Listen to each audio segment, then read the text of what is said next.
Qizlar Zahro opela yana yengil olib keldi-ku, dotalaridan olib keldik. Qizlar Feromon butikni voy dotlattirib boradigan mamnaqangi zo'r soch badan uchun spreyini olib keldim. Hali hech kimda yo'q, o'zim olib kirdim. Qizlar maza qilib sepinglar, eringlarni jinni qilinglar.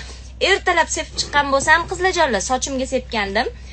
Voy, kim bilan gaplashsam, kirib kelma. Nima sepdingiz, nima qo'ydingiz, nima surgansiz? Savol berib yotishdi qizlar. Chidolmaganimdan hozir o'sha zakazlarni chiqazib bo'lib, viloyat Toshkentlarnikini sirazi sizlarga har o'tirganim ham ko'rayotgan bo'lsanglar, sizlarga sirazi reklama ovoman qizlar. Ovomasanglar Armonda tochchina qolib ketasizlar. Qizlar, qaranglar.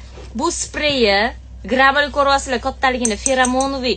Men hidga rosa kaprizniman, shuncha 3 xil hidi rosa yoqdi. Qizlar, buni butik brendidan intim zonani feromonoviy hidi 3 kungacha stoykistilik, vazilinligi ham bor edi. Bu bilan ikkalasini 350 ming so'm sizlarga qilib beraman.